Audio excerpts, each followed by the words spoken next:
Hello and welcome to the Global Church Project. I'm Graham Hill.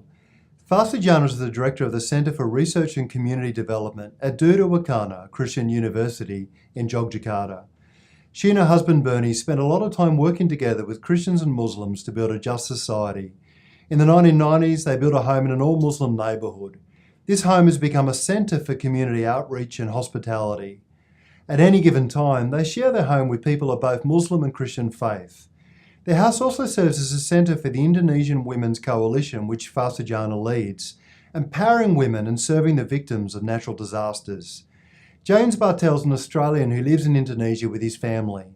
He teaches at a university there in the Department of International Business and Management. His expertise is in microeconomics, financial economics, and he has a keen interest in Indonesian society and culture. He's passionate about discovering fresh approaches to cross-cultural witness. Farsijana, you're teaching at a university in Yogyakarta. Can you tell us something about your roles? So I work with Indonesian Women Coalition, as you mentioned before. I was elected in early state of my arrival from my PhD study. I finished my PhD in the Netherlands and then come back to Indonesia, started working at Duta Wacana. So they pick up me as a head for Indonesian consortium in the district area in Sleman for 6 years, 2 periods, and then they elected me to be the head of province secretary for 4 years. So I served for Indonesian Women Coalition for 10 years. So what happened now, I have been involved in narrating and analyzing what was happening in Indonesian women to make a change in our society.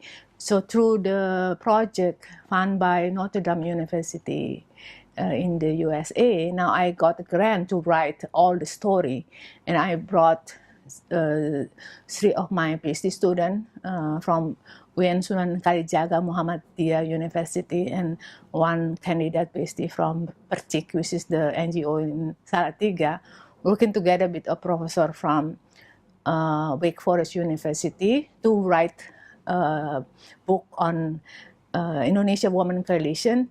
And we add 1 national body of women organization, which is Komnas Perempuan, to address how women in Indonesian society can change society to keep justice and peace in our society. So the Indonesia Women's Coalition is a predominantly Muslim group.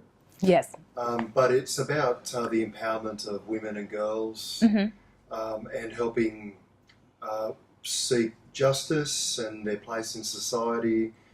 What are some other things that the Indonesian Women's Coalition is involved in? Yeah, Indonesia Women Coalition, along with Komnas Perempuan, raised during the Reformation time. So it's in the early 1998, after the Reformation, when the Chinese women were the target for the violence, and the activists started to create this organization, which is the women organization. This is grassroots organization, not elitist, because what happened during the new order of regime, Suharto regime, woman has been served the government as a servant.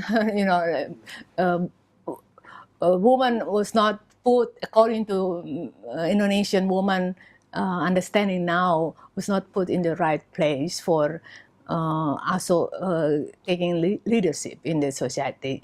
So the new component that Indonesian women bring into the agenda of the public service in the Indonesian society is the woman leadership, which is sometimes it's questionable from the religious perspective, because woman is not seen as a leader in many religious body. But this is the agenda that woman has to bring the problem of women into the public policy. So since the Indonesian women created this organization, many women in the grassroots started to involve in that, and they gain a lot of skill because they are trained to be leader from the grassroots. It's very interesting. So I'm writing book about this process and how womanhood has been interpreted and has been challenged by religious perspective as well, and how the woman from the religious body has been thankful for Indonesia Women Coalition, because it actually empowered a woman for present what has not been acknowledged in the religious teaching, for example, about multiculturalism, for example, how you can live together and trust is ordered. So you did your PhD research in politics, ritual and identity Yes. in Indonesian society, and then I think you turned that into a book at some point as well. Yes. So can you tell us a bit about what themes you explored, what conclusions you came to? That was very painful dissertation, because I didn't plan to write about this dissertation. I was preparing for writing. My project was about globalization and how the globalization changed the remote area in Maluku. Because before I went to PhD school, I was working in the area with the farmer for about 5 years. I graduated from theological study. So I went to Halmahera working with farmer, but while I taught at the theological school. And then the farmer changed because they lost the land because of the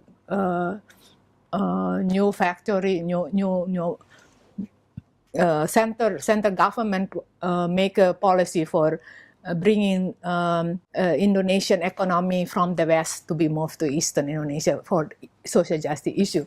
And then when I was there, I saw, wow, many people lost their land.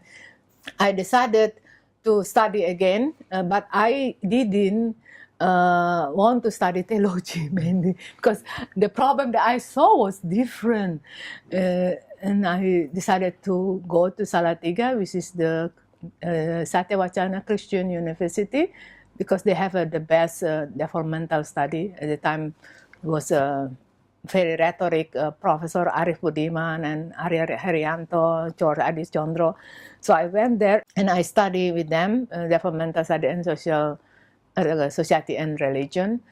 And I got scholarship from the Dutch government to go to the Netherlands for my PhD. So I prepare continue of my master's research. So when I was in the field for 3 months, my village was burned into the ground due to the rise of the conflict between Muslim and Christian. And I was very, very sad about that. And I went back to Jogja. You can read all the story in the beginning of my dissertation, but to make it short, I have to rewrite my dissertation. And when I have to rewrite the new project, I have to include religion into the component of economic analysis, which is I didn't put in the beginning.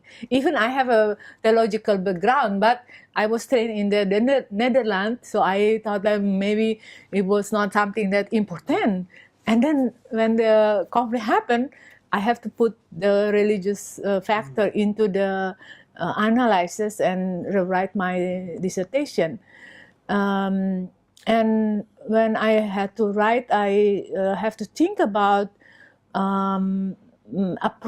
methodology approach, which is I see the theoretical framework that can accommodate the development of the situation in Maluku at the time, and how the violence has been mobilized was on the ritual study.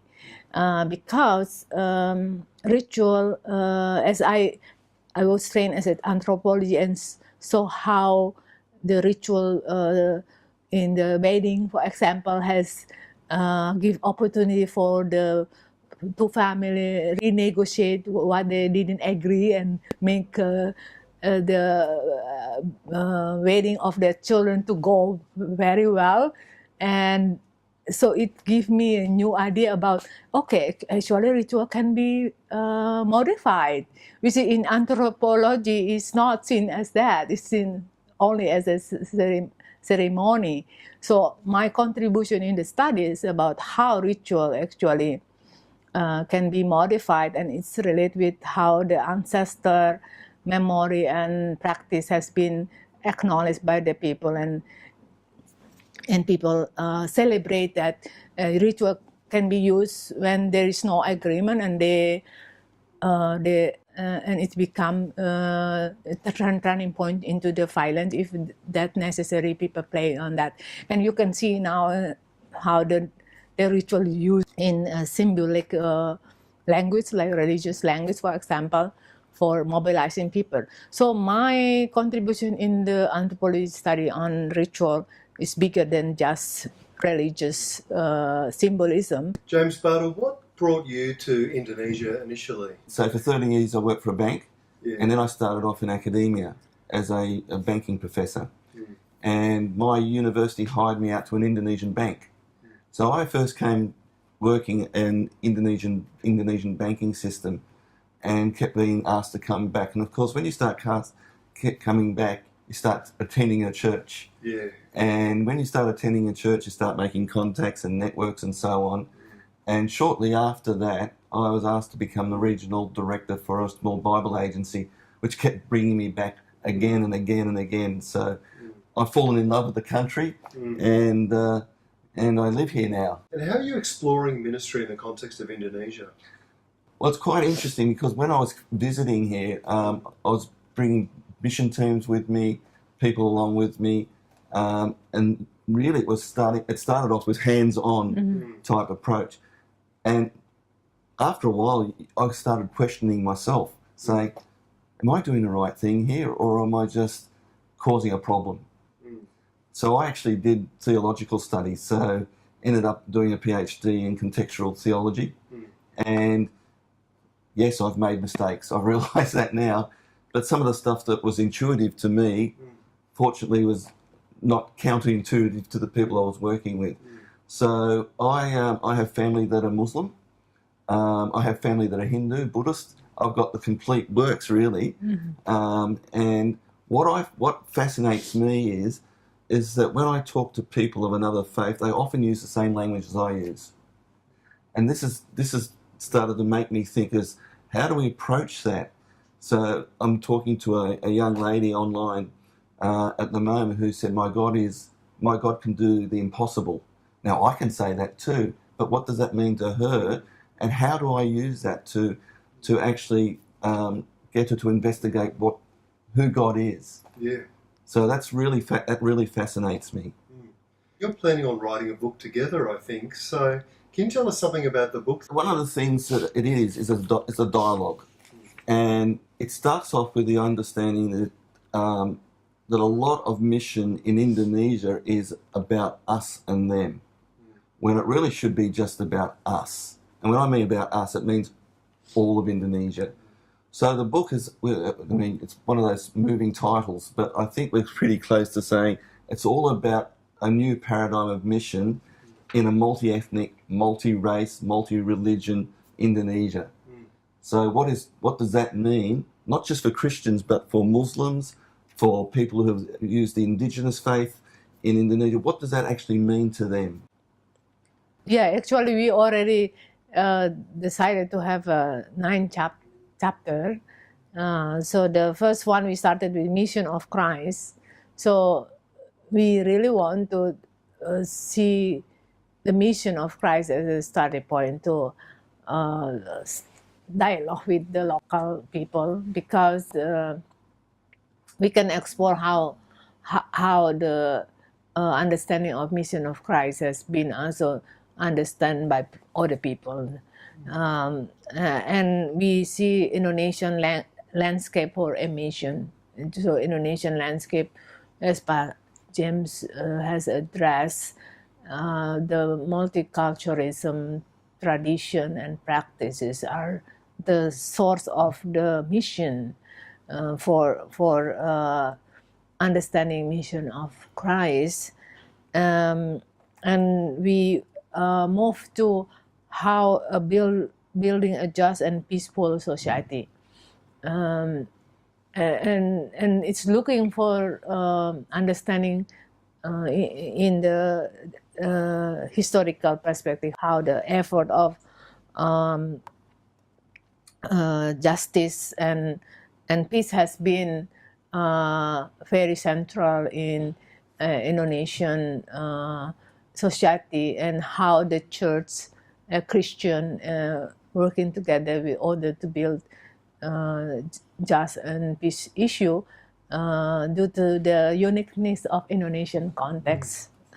And we would like to explore religion for a mission. Can religion for a mission? If religion for a mission, what kind of religion that give opportunity for everybody to talk about a mission, and especially in the challenging of religion as a value that has to be embedded in the society and the individual personality and behavior. How interconnection between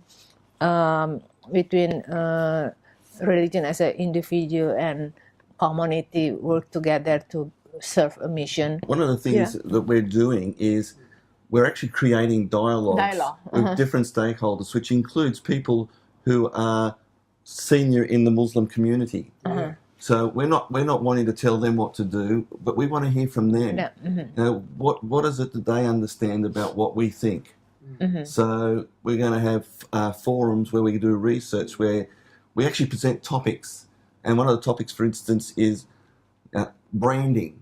What does branding mean to you? How do you see something that we see, and we might see it differently, and how can we discuss these things? So it's not about, that's why I say it's not about us and them, but it's us and us. How do we work together on these things? Yeah, so it's very creative way for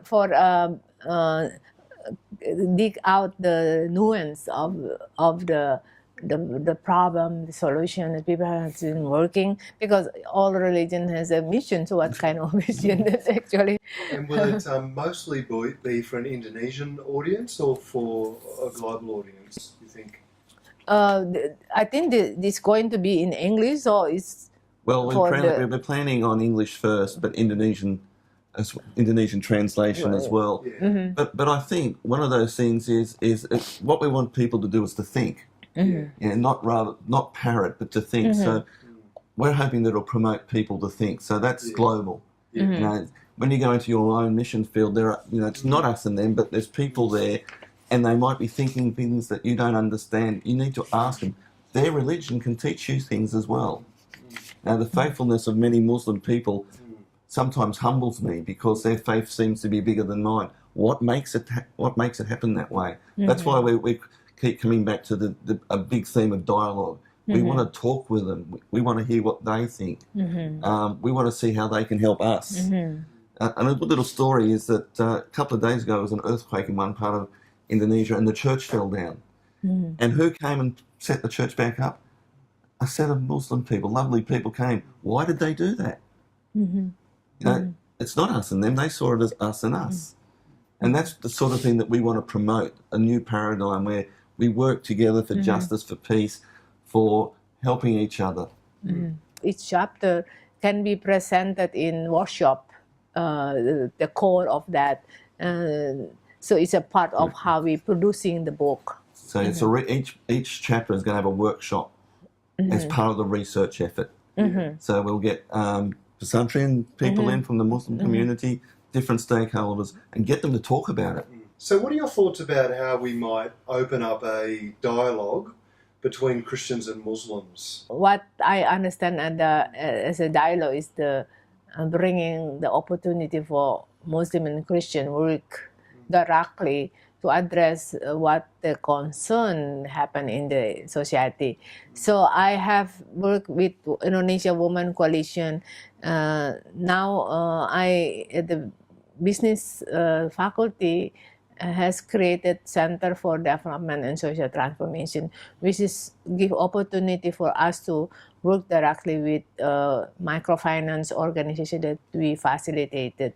So the society actually need to work to build their own organization, which give opportunity for Muslim and Christian to address the economic issue together and work together.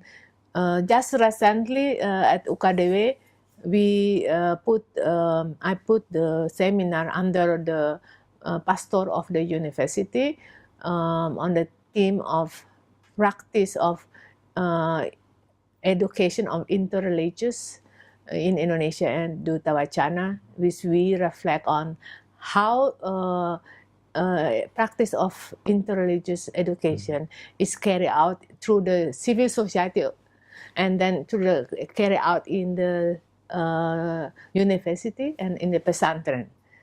Because outside of university, there is a education, continuing education, but it's not called organized education. It's called in Indonesia. It's called informal education, which is involve the process of how you go into cross, because in the village, the issue is not addressed separate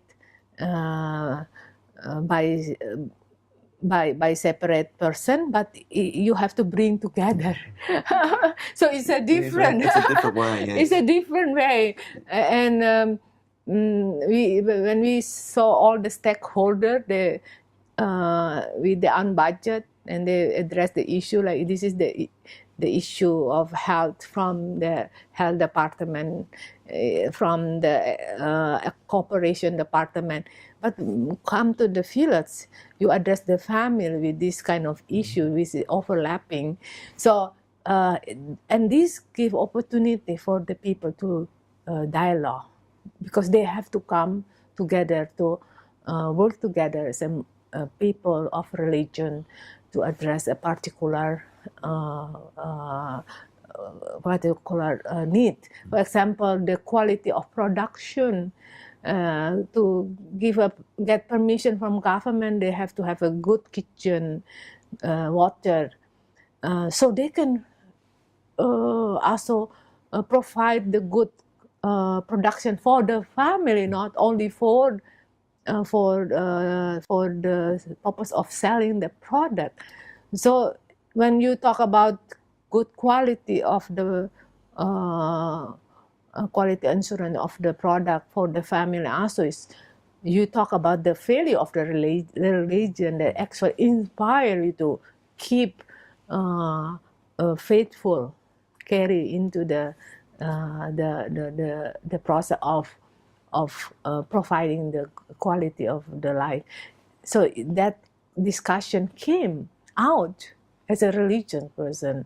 Once you involved in the working and get stuck, why I stop with this? What's the problem? And then you reflect, oh, I have to keep going. Where is your faith tell about how you have to keep going? So the crossing of the dialogue came out when people started to face, okay, we have to keep going, continue going to overcoming that. See, the key is that there are things that we all have concerns about. So why don't we work together on those things and we learn from each other? And what the outcome of what we learn from each other is God's business, not ours.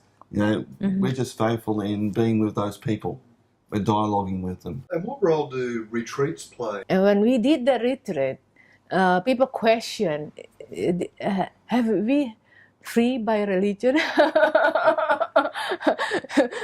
It was a Muslim Ustad question, and he started to understand actually religion has still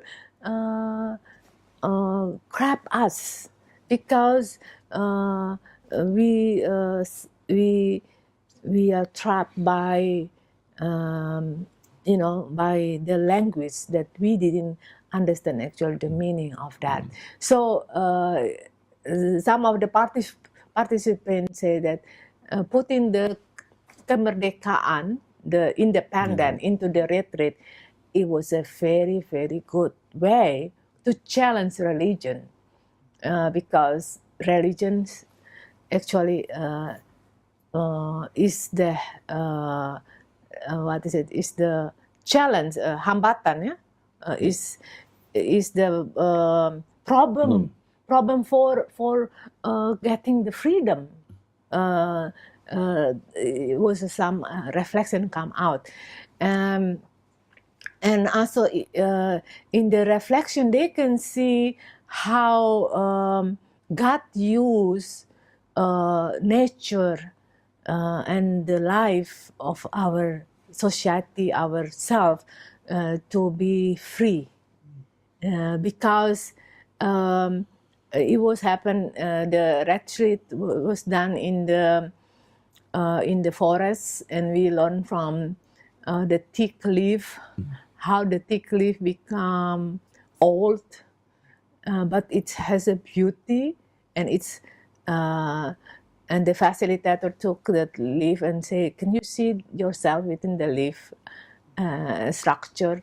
And so many people got the intuition to reflect on their own identity through the leaf and see how the fragile the leaf is, but also the sacrifice that the leaf has to fall down in order to save the entire tree, because the principle of thick characteristic, the kind of plant, is that during the dry season, the leaf fell down, drop, in order to decrease the consumption of water on the tree, entire tree. So we reflect how Jesus has to be coming to the world in order to to give the whole salvation of God, to return to the process of salvation itself through that reflection. And so from the Christian, that was Christian perspective that inspired others to rethink about humanity and how they can relate to each other. The Global Church Project is located at www.theglobalchurchproject.com.